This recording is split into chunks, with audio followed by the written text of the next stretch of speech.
Welcome to the Changemakers podcast, produced by City Current. This show shares personal stories and insight from those who are giving back and making a difference so we can learn and do the same. We cover life lessons, business advice, passion, and purpose. Now here's our host, the CEO of City Current, Jeremy Park. Higginbotham Insurance and Financial Services is proud to power the Changemakers podcast. We're a people-first company that protects what matters most, the families, businesses, and trailblazers that keep our community going. As one of the nation's top independent insurance firms, Higginbotham is a single-source solution for business insurance, employee benefits, HR services, and personal insurance that's customized for you. We're here to serve you, the people you care about, and your community. Call 866-377-1959 or visit higginbotham.com. Welcome to the Changemakers podcast, produced by City Current, powered by Higginbotham. I'm your host, Jeremy Park, and we are in for a treat when you talk about HGTV, finding your purpose, so much more to unpack. We're honored to have with us Traci Schubert Barrett, sought-after international speaker, best-selling author of What If There's More? Finding Significance Beyond Success, and the founder of Navigate the Journey, a leading business consulting and leadership development firm, which we'll talk all about. But Traci, how are you doing? Great. It's so fun to be here. Thanks for having me. Absolutely. We've had you on our radio and TV shows talking a little bit about Navigate the Journey, but this is a fun chance for us to get to know you better, talk about your own personal journey, talk about HGTV and the lessons learned there, and how all of that is positioning between online classes, and talk about discovering your significance and your purpose. There's a lot to dive into, but let's go ahead and start. Give us a little bit, when you talk about your childhood, talk about where you grew up. Yeah, I grew up in South Florida in West Palm Beach and spent, the first 18 years of my life there. Give us an idea of family. So when you talk about mother, father, what do they do? Any brothers and sisters? Give us some family perspective. Yeah, so I'm the third of four kids. I have older brother, older sister, younger sister. And mom and dad, they were, just very strong influences on my life. My dad was an electrician, and so very hard worker.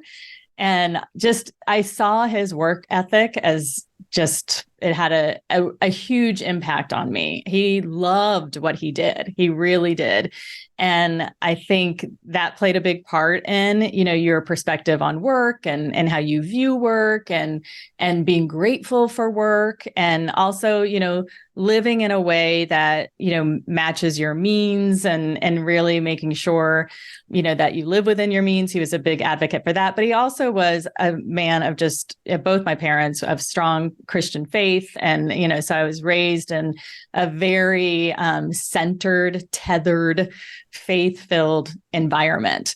So looking back, just so grateful for that. So grateful to have, a safe place where I could, explore my faith, grow in my faith, and also be supported in whatever it is that, I wanted to do. And I think, my dad was a big advocate for me. He saw a lot in me before I saw what was in me, if that makes sense. Absolutely. When you look at that time period, what were your goals? What were your big dreams then? Yeah, I was thinking about this just the other day, of kind of this pivot point in my life that, in my younger years, I tended to be a little bit more introverted and more of an observer, but I was so drawn to music and arts. And so I sang at a very young age. I would get on stage, and I had no stage fright. I've never had any stage fright. It's the weirdest thing. So I will get on stage, and, whether it was in theater or whether it was singing or musical theater, or, that was a safe space for me. I liked being on stage, and I love the experience of, either portraying a song or portraying a character or any of those things. But when I came off stage, I was a little bit more shy. It was weird. And in my freshman year of high school, a teacher recommended that I should do speech and debate. And I was like, okay, I'll give it a try. And our high school had one of the top speech and debate teams in the country. And I joined and excelled in it. And by far one of the biggest pivot points of my life. I think really being able to perform in that way, it gave me a new sense of myself, a new confidence. My parents really supported it, and I just found kind of my voice through that. And I think it just put me on a different trajectory. Pretty cool that came from a teacher too, saying, hey, what about this? Seeing something in you, and saying, hey, let's go in this direction. And obviously how that helped change the course. What's a tradition when you think back with your family, something that, stands out to you? It could be around the holidays or just, the dinner table or church, but what's a tradition that stands out looking back? Well, looking back, I always think about the fact that my mother is a first generation Portuguese. My grandparents are from Portugal, from the Azores specifically. And so we had this huge, she's one of 7 children. A lot of her siblings had 7 kids. So we would have these huge family reunions. And my grandmother was sort of, kind of the matriarch of the whole thing. And it was such a fun time to go to those reunions, and to just the amount of hugging and kissing and food and loudness and craziness. And I think looking back, I just think it instilled in me this sense of always wanting to be around a lot of people and have fun and have families. Like, the more people we can put around the Thanksgiving table, the better I feel. Like, I just am like, let's laugh and have fun. And, you invite your friends, and it doesn't matter if I'm related to you, I've never met you. I want you at the Thanksgiving table. And so I think that just comes from just really loving the environment of being around all these sort of just, true blue Portuguese loving, people. Talk about college and that path. So obviously you start heading in communications, debate, some of those pieces. You've got obviously the stage and being, enjoying being on stage, but talk about your college experience. Yeah. So I really wanted to go to college. My dad kept saying, you should be on television, from watching me on speech and debate and all of that. And there was something, I don't know if it was because my parents watched the Today Show a lot, or you're looking at, Jane Pauley or Katie Couric or whatever. I was like, ooh, that would be so fun. So I just got into my head, I just wanted to be on television. That's what I was going to do. And I was the first one in our family to go to college. And so my parents hadn't gone to college. My older brother and sister didn't go to college. And so I decided I really wanted to go to college. And I think that was something kind of new and exciting for our family. And what was this going to be like? I didn't have a lot of information, so I was dependent on my guidance counselors and all of that at school. But I thought it would be a great idea to go to Indiana University because that's where Jane Pauley went. So I wanted to get into television. And, they have a great business school, Kelley School of Business. And so I'm like, I'm going to, do the media school, do the business school. Went to Indiana, which was 2,000 miles away from home. And, we didn't have a lot of money. So it was, well, you're going to go, but we can only bring you home at Christmas. And, you're going to have to work to make this possible. And so I went to Indiana. I got a job actually working in the media school, and I was placed under the dean as his kind of assistant. And that was another pivot point in my life as somebody who just really took an interest in me, really coached me as far as like television's concerned and what some of the options were. He just recently passed away. And I just look back on him fondly. And then exiting college, I was like either going to go into the newsroom or, something else. And so I did an internship in a newsroom, and that quickly changed my mind. I interviewed the anchors and I was a reporter, and just it wasn't exactly a perfect fit for me. Doing reporting, you have to move all over the country. And most of the time you're waiting for the story to happen. And I realized I was drawn more to being behind the scenes than in front of the camera. And so this was at the dawn of cable television. I really, which is much like how a lot of people feel about the internet today. We can all remember sort of the birth of the internet and internet companies and how all the startups were there. And that was big. That's how cable television was. It was like, the early mid 90s, everybody thought cable television was revolutionary. No, we're not going to have 4 networks anymore. We're actually going to have 100 channels. How is that possible? What are they going to all be about? So it was this really exciting time. And I think I always had this entrepreneurial spirit about me. And, when I was a kid, I started a little cleaning business, and I would go to church and I'd hand out the business cards I had literally written on a piece of paper. I'll come over and clean your house for $10 or whatever.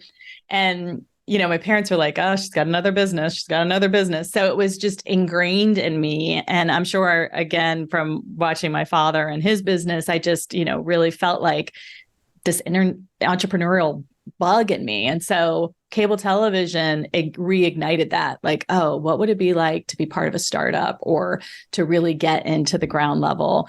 And I was interviewing at some bigger cable networks, and somebody just mentioned at one of the interviews, we don't have any openings here, but they're starting this network, and I don't know what it's going to be called, but I know it's like home shows or something like that, and I'll connect you. And so by the time I got home from work that day, there was a message on my answering machine, back when we had answering machines, and there it was, an opportunity to interview at HGTV, or what was going to become HGTV.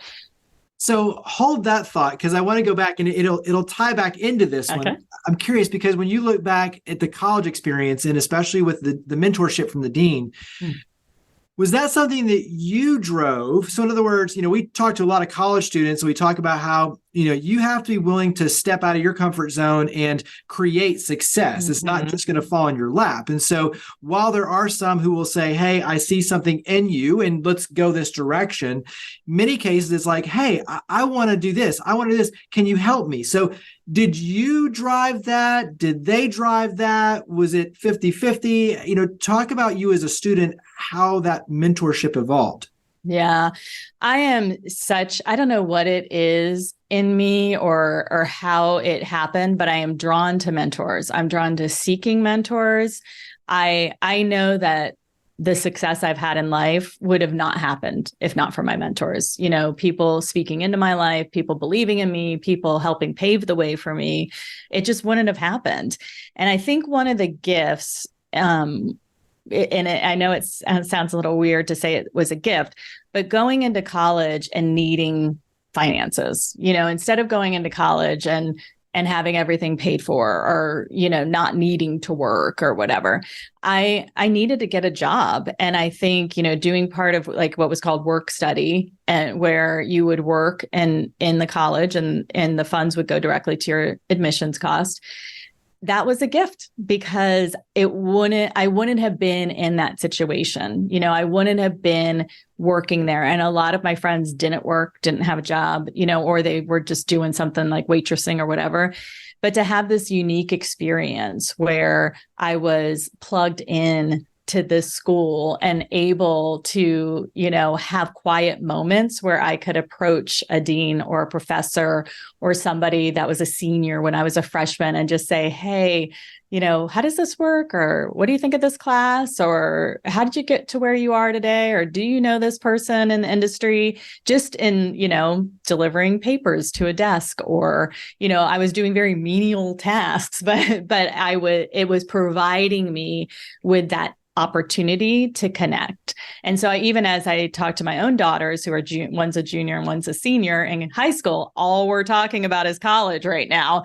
And I keep saying to them, like, look, I want you to do this. I want you to work. I want you to find ways to connect with, I don't care how big your school is. My school was huge, but then I had these small connections, close connections with people that I wouldn't have gotten just sitting in a classroom. So yeah, I agree with you. Like what you're saying to college students is key.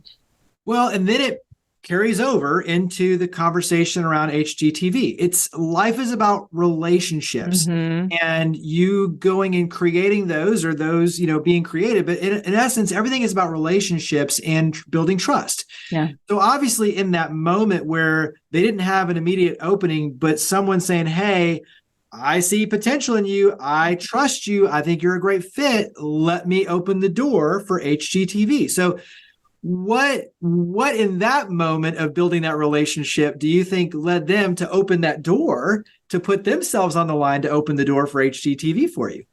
Yeah, when you get out of college, one thing you learn pretty quickly is it's all about who you know, and it's all about networking. And I guess that's true in the business world as well. But it was a sorority sister that had actually connected me to this woman. And it was actually an interview at MTV.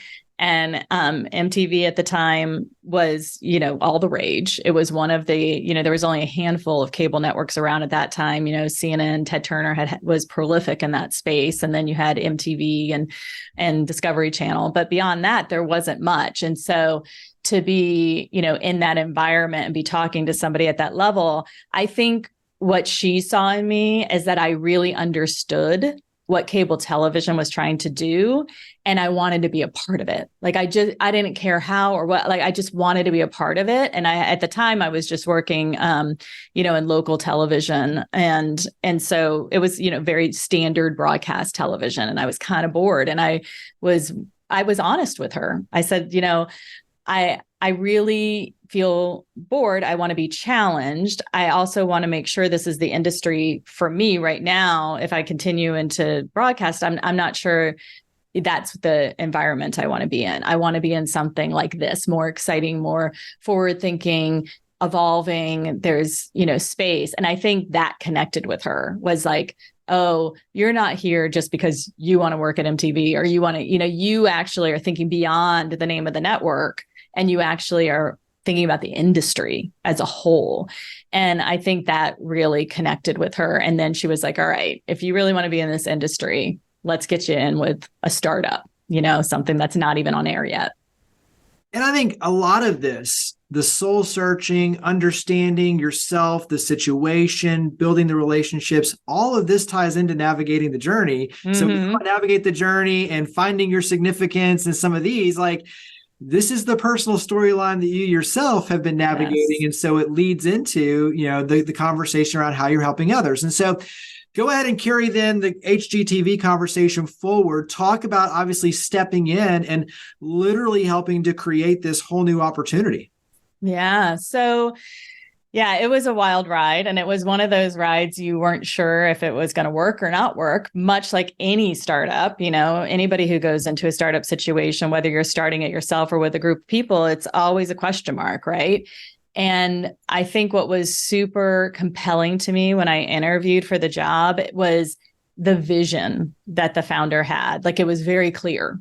He also believed in the promise of cable television. He believed, like, look, we want to stay true. We want to provide 24 hours of just home and garden programming. And that's going to be hard because there's not a lot out there. So we're going to have to produce a lot, and we're going to have to buy a lot from producers and put this together. And we don't have a huge company backing us like a Ted Turner with endless amounts of cash, or a broadcast arm that's going to help us with distribution.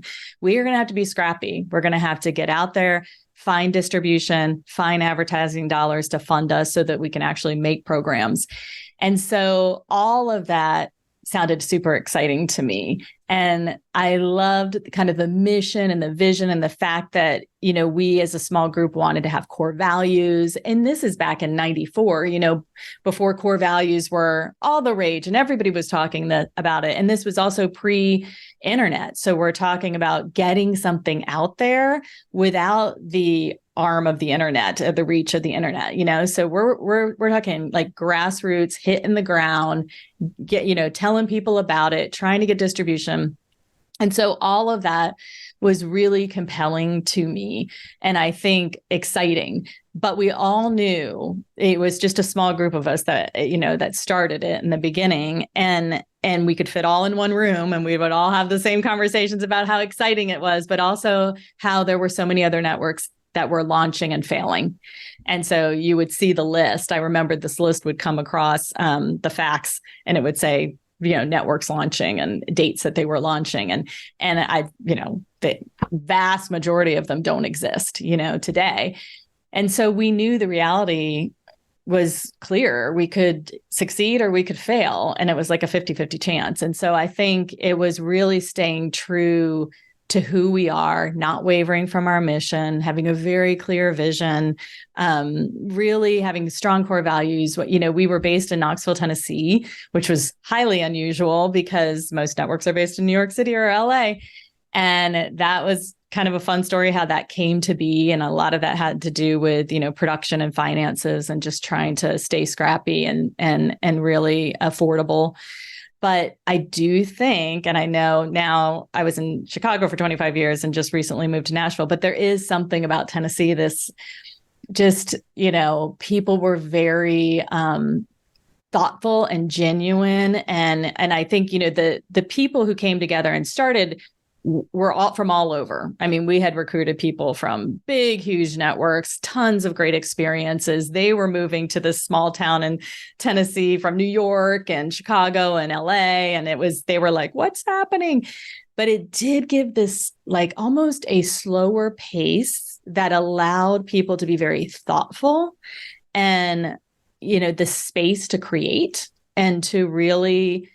And I feel like, I don't know if you feel the same way, but when you look at HGTV, especially in the first 20 years of its existence, it kind of had that feel. Like you could kind of tell it wasn't this like slick, produced in a big, and we stayed true to that. Every show has a happy ending and it's going to be, we're going to be connected. And so I kind of feel like that came through on air. At least my hope is that came through on air.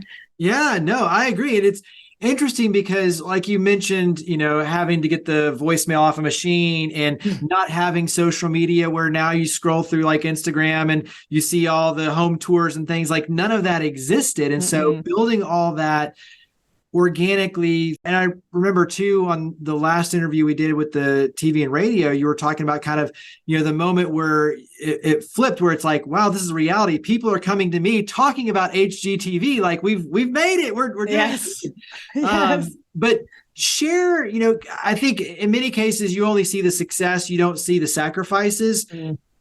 Was there a specific or, just in general, a moment of sacrifice, whether it's taking a pay cut to make it work or, having to be creative over here to make the finances work, share kind of a challenge that made you stronger in the process that maybe you look on now and say, wow, in that moment it was difficult, but now it really has helped shape who I am today. Yeah, I think the biggest sacrifice, we all started out as not well paid television executives and then became well paid. And in that beginning stages, you have to have a lot of belief in what you're doing. And you really, at least if you're going to last the long run. And, it took a good 5 years before, we got to that point where people weren't like, wait, what do you work? Who do you work for? I don't understand what you're saying, and it's this long explanation. But part of my job was to go out and get the funding, get the advertising dollars. And so the sheer amount of rejection in those first couple of years was rough. You're going into huge companies, big agencies, and you're trying to pitch something that either doesn't exist or it's only been on the air for a few months and none of them have it. So you're putting in a VHS tape and you're kind of showing them something on the TV and you're like, here's an example of it, and it was really, really hard. It was hard. And I built up a thick skin, of the rejection and people saying things like, this is never going to work. It's never going to work. Like good luck to you guys, or very condescending or very demeaning and so when you're starting a business and you're starting something, having belief in it and having perseverance and having grit is so important because, I was reading an article. I was actually sharing this with my oldest daughter because she wants to get into entrepreneurship, poor thing. She's like the gene is in her, And she's talking about, where's a good entrepreneurship, program for school that, looking at colleges. And I read her this article about Sarah Blakely and Spanx and her saying how many women came up to her and said, I had that idea too. Like I've cut the pantyhose off to create that for myself. Like, why didn't I, become the most famous female billionaire in history, right? Youngest female billionaire in history. And she said, there are a lot of great ideas out there. It's not the idea. It's the perseverance. It's the grit that's really going to make it come to life and be successful. Because there were a lot of television networks and cable networks that wanted to launch and they didn't come to existence, or they don't exist today. And it probably wasn't because it was the worst idea. Probably some of them were brilliant ideas, but the perseverance, the pushing through, because it wasn't easy. I loved the people I worked with, but those are some very lonely moments when you're sitting at a desk in a big high rise in the middle of a huge city and people are telling you you're crazy. So give us one special moment in terms of meeting someone, a show, a project that you had a chance to work on. What's a moment that really puts a smile on your face for you personally? Oh, wow. There's so many that I feel like my mind is being flooded with all these key moments. But I remember, we did HGTV Dream Home Giveaway, which happens every year. And the executives would fly to give the home away to the person who would win. And we would bring the advertisers that sponsored it. And it was definitely a perk of being one of the executives to get to go every single year to these trips. And so I can remember, some of those first ones where you would walk into the home and it was the most spectacular thing you could ever see, just impeccably designed. And then to watch the winners come in. And I can remember walking a couple through that had won. And I was like, this bowl is yours now. Like this flower arrangement is yours now. And they were just so excited. And it was such a fun thing. And I remember in that moment, it was like with television, it's weird because you're projecting something out there and you're not sure, there's fans and, people love it and all of that. But when you have this sort of one-on-one moment with a viewer, and it's kind of like the moment when you hear a customer or a client say, you really, really helped me or whatever. So those moments when you're working in a big television industry are far and few between, but they were just beautiful. Every dream home, I just have the most wonderful memories of seeing real life fans connecting with something so tangible, so those moments really stick out to me. The moments where we were able to connect with the viewers and really able to see, because it's hard to make sense of television. I know this is really, and because I coach so many people in corporate America, I know it can be hard to make sense of the meaning behind your work. Like, am I just putting television out there? Or advertising isn't even really great for people. You just start to feel like, is this what I'm supposed to be doing? And so, sometimes you really have to change your perspective to find the meaning behind what the big mammoth thing is that you're doing. And so I try to get better at finding those moments, of connection. Well, and I like that the memory you pull out is one around the impact, the personal impact, being able to see that tangible difference of, yes, it's giving away a home, but to be able to see what it means to that individual, that family, and that connection, that personal connection. I love that that's the memory you pull out to highlight. And so carry that into, because these sort of questions around, what difference am I making, finding significance, I've achieved at the highest level, what's next? That leads you on a new journey. And so talk about the transition out of HGTV into what you're doing now, including your book. Yeah, thank you.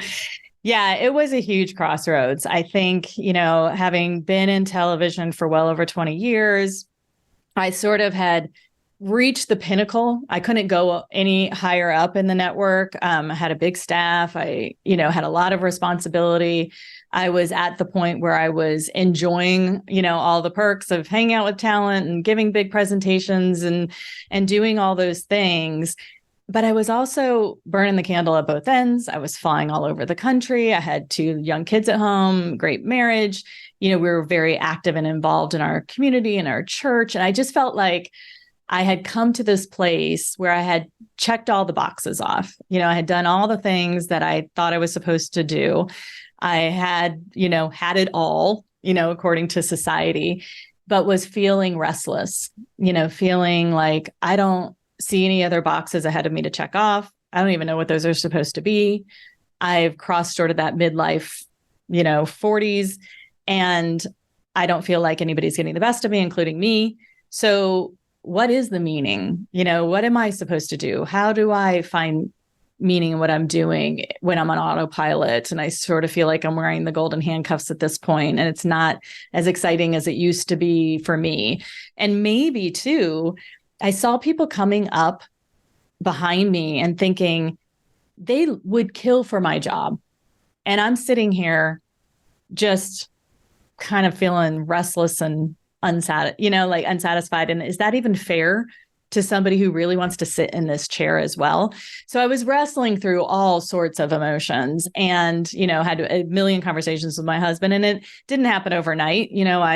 We kept going back and forth on what we should do. And so, ended up getting the courage up to resign, which my bosses weren't happy about. It was super scary, lots of tears, all the things.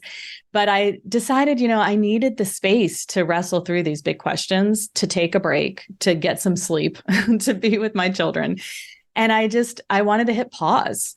And I figured, what, if this whole idea is awful and horrible, I'm just going to have faith that there's something else out there and I'll come out the other side. But I feel that it's the right time. And I feel like I can do this and not, fall apart.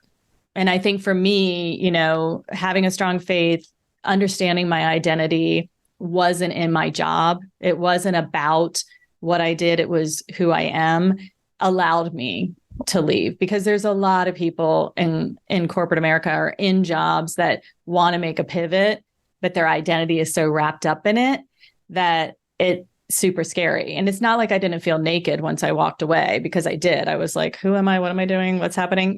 There was a lot of that. But I felt centered, and I felt like, it's going to be okay. I just need to figure out what I want to do next and who I am and what's going to bring me fulfillment and how I can best use my gifts to impact the world around me. Let's dive into the book. And so once again, what if there's more? Finding significance beyond success. Give us a little bit of a synopsis on that book and really who it's designed for. Yeah. So the book is kind of part memoir, because it talks about my journey at HGTV. It talks about everything, this arc of what we're talking about here of, rising up and in what I experienced, but then hitting a crossroads and trying to figure out how to design the next chapter of my life. And it lays out a process in there that I do with my clients, because I wanted everybody to have a taste of that and be able to kind of wrestle through these questions themselves. And so it introduces the process of strategic life map and really the power of understanding, who you are, how you got to where you are today, who you are today, which is different than who we were at 22. And what do we want for our future? What is the vision for our life? What's the legacy that we want to leave? And what is unique about me that I can bring to the world to help others? And so you do a lot of internal work, but then that internal work causes you to be external and start looking around at how you can impact others. And that's the beautiful transformation about it. And so when I talk about significance beyond success, what I want people to feel is that you can enjoy success. I think there's great things about, having finances, and you can do great, wonderful things with your money. And then there's also nothing wrong with having a platform or fame or power or title. It's when you're only driven by those things that your life starts to take the wrong turn.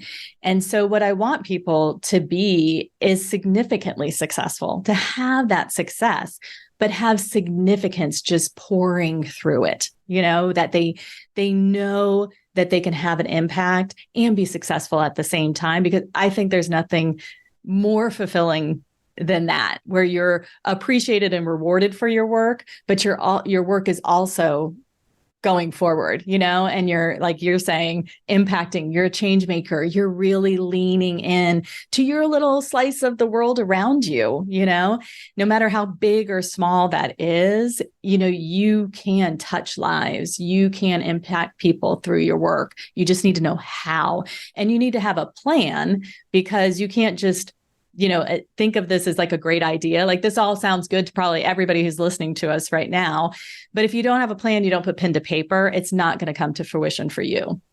And that leads us in, when you talk about navigate the journey, to what you're doing, and even online classes that we'll tie in here in a second. And I think in many cases, when you talk about the self-reflection and understanding what fuels you and the significance, that you're trying to create, and you're only as good as the answers are only as good as the questions you ask. Yes. The better way to phrase that. And so, part of it is asking really good questions to get to know yourself better and the significance you're trying to achieve. Right. And so talk about some of those questions, because it's not just like, all right, surface 1, 2, 3. It's like, you got to get like really deep into this. And so talk about some of those difficult questions. Yeah. Well, we have to go backwards before we can go forward. So we ask a lot of questions about how'd you get to where you are today? And I have my master's in psychology, so I tend to lean kind of deep into like psychological exercises. And the interesting thing about Navigate the Journey is, we're a business consulting firm. Ultimately, we help companies scale and grow. And my husband's side of the business, he's like the master, strategic planner. And we realize how we're helping companies scale and grow, these tools that we're using, mission, vision, core values, strategic goals, coming back to those every 90 days, really running your company like a well-oiled machine. Those tools are the same tools we can apply to our lives. And so what we also found is interacting with all of these business owners and leadership teams, we see that they, especially small business owners, where they want more than just the company. They want personal impact, and they want the company to have impact. And so all of it just was intertwined, and this part of our company, Strategic Life Map, just so naturally evolved as something we were both so excited about, because my husband does one-on-one sessions as well, is really helping people to use these traditional, tried and true business techniques and tools, marry them to these psychology kind of techniques and tools to ask deep questions about, why do I exist? What are my unique gifts and talents? What am I passionate about? What are my personal core values? What are the patterns that keep tripping me up that I need to reframe? What is the vision I have for my future? Who do I want to be 25 years from now? What's the legacy that I want to leave for myself? And assuming, that I can paint that vision for myself, how am I going to get there? What's the plan to get there? Because I want to make that happen. I don't want to wake up at 75 and be like, what just happened? Who am I? What just happened? Did I do anything that really feels impactful? I want people to live in a present and intentional way where they feel their impact. And they might not feel it every day, but they know they're headed in the right direction. And so that's what the process gives them, really a clear picture of how they can find meaning and purpose through their work. Yeah, and I think time flies by so fast, and it's so easy to get caught in the weeds, especially as a small to medium-sized business owner, executive, whatever. You're just, you're putting out fires, you're blocking and tackling, you're so busy working in the business every single day, to your point, to step back and to realize, wait a second, what's the bigger picture? What's the bigger difference that we're trying to make so that there's fulfillment? Mm-hmm. And if you don't make that the priority to carve out and be intentional to create the clear picture and the plan, then all of a sudden you look back and you're like, well, where have these years gone by and what difference did I make? So I think everything you're talking about is so important in terms of the prioritization and the intentionality behind creating this plan to create your legacy. And so, carry that into online and some of the newer opportunities to get involved? Yeah. So we have an online course for Strategic Life Map. I've been doing it, one-on-one with people for years, and I take people through the online curriculum as well. One-on-one is an option, but we have a new group cohort that's launching. We just recently wrapped our spring cohort. We have a fall cohort that people can sign up for. It's online, course, it's online materials and modules, but it's a lot of interaction with me. There's live group coaching that's involved. And, people that are at these same, crossroads where they want to live intentionally, they want to create a plan for the next chapter of their life. They want to know that they're doing the right work in the right place, finding meaning through that work. So we do a lot of focus around meaningful work and how to create that meaningful work. And what should you be doing? Should you stay where you are? Should you go somewhere else? Should you make a leap of faith? All of those things. And we answer all these big questions. And so it's really powerful. The last group that went through was a mix of, entrepreneurs, business owners, business leaders. We had a couple stay-at-home moms that had left the workforce, and now we're trying to get back in and figure out what they want to do. And we were all sad to say goodbye to each other at the end of it. But it's six weeks long. If anybody who's listening to this is interested, they can go to my Instagram, which is Traci, Tracis Barrett, and just, DM me, follow me, and then DM me City Current. You would DM me City Current, and I'll send you a discount code so that you can get it even cheaper. So there you go. Love that. Yeah. So when you're doing this work, as you're pouring into so many others and helping them navigate the journey and find fulfillment, what's an aha moment or something that you and your husband have learned in this process that's made you stronger, either personally, professionally, or as an organization? Yeah, it's funny because my husband and I, we just geek out on this stuff, whether it's strategic planning or entrepreneurship or a strategic life map. And so we're always pushing each other. Like, are you, what's the why behind what you're doing? Are you reaching your goals?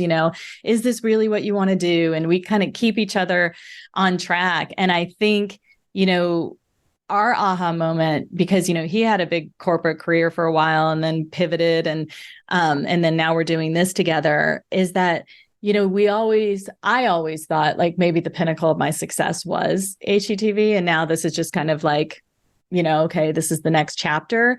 But I'm realizing that what the work I'm doing now is just so fulfilling and so meaningful that it's really the pinnacle of significance that I was looking for. And, I think we just feel like, God is just using us in the way that we should be used, and that we're just sort of like vessels now, like kind of that paying it forward. We're in our 50s. We're really feeling like we're at this stage where we want to be the wind beneath other people's wings. And I don't think either one of us thought that was going to be fulfilling, but it's so fulfilling. That's a really interesting, thought too, just because I think it goes back to being tied up with your titles, right? Mm-hmm. Like you physically view like the arc of, well, I'm rising up because my title and my pay and all these things, and I'm up here, and then I have to start and I'm back down here, and I have to create something bigger and better to beat, what was over here. And it's like, yeah, that's not really it. Like it's not this, arc up and down as it is, like you're saying. It all rises around, and it's around significance and how many lives and at what level are you actually making a difference. So while you may have had a big title over here, impressive in what you're doing over here, your level of deep engagement and transformation in lives, your ability to connect at a much deeper level is now way higher over here. And so I think that's where in many cases we get caught in these titles and things. And it's like, you have to remove all that, because it really boils down to, what are people going to say about you when you're gone? Yes. And if you're at a deep level with them, just like with your family, hopefully they're going to miss you, right? They're going to miss you greatly. And it's like, that's the whole point, is I would rather have one person miss me greatly than thousands not even know I was gone. Yes. I think that's the point that you're, kind of touching on. And I think that's a very important distinction for everyone to make. And it goes back to leadership. You don't have to have a big title to make a difference. It goes back to the, you don't have to make all the money and be a billionaire to make a difference. It's all these things that we have to clear out of our mind as clutter to be able to free ourselves up to be true change makers. And so let's carry this conversation into then a kind of a fun lightning round, and then we'll wrap up with some other engagement opportunities to carry the conversation forward. But one, what do you like to do to relax? I love, just being with my family. We are super tight. We're in the last 24 months of having our kids in the house. And so we love to travel and we love to eat. So the four of us are constantly adventure seeking.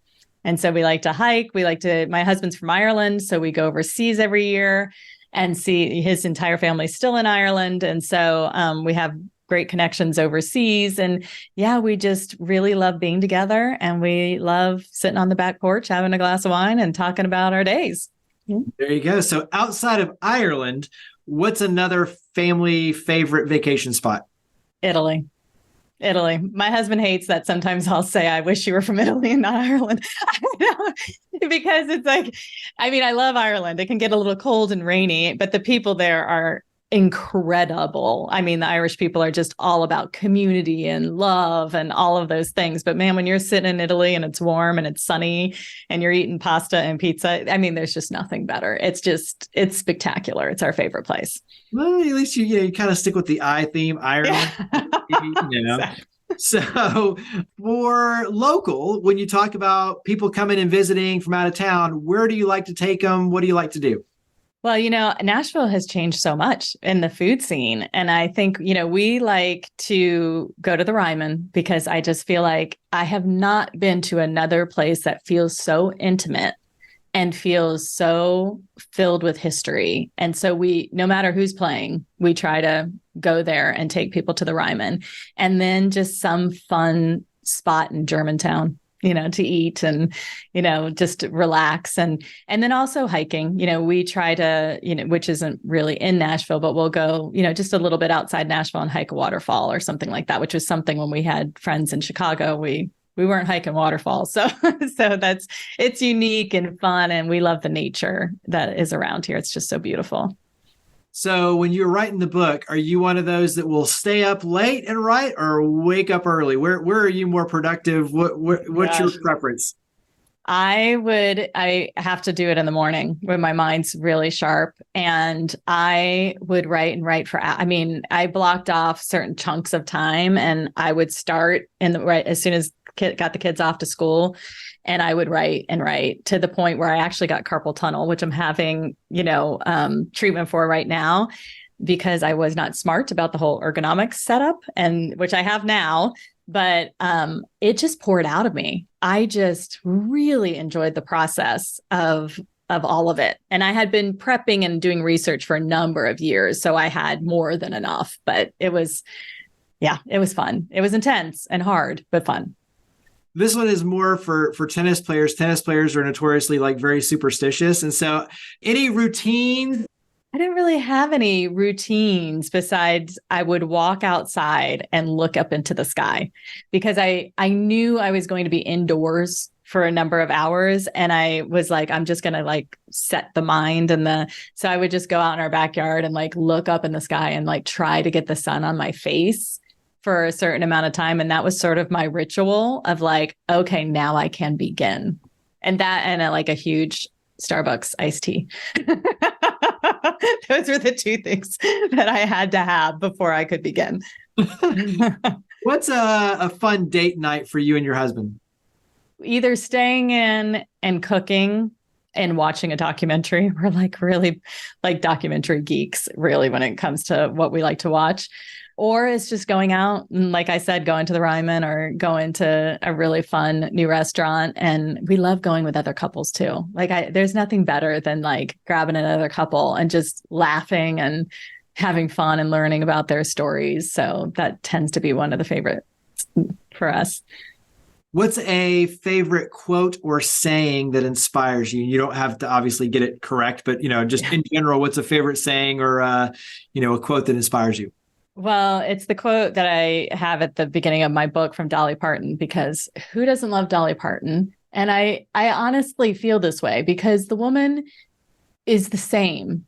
She's the same always. And she's so optimistic, whether it was, during her career, during COVID, during anything, she just always had this.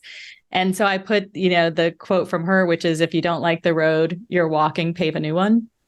And I think for me, that summed up my crossroads, is if, the road served me well, like I have nothing but love for, and I had the most extraordinary career and gift in HGTV.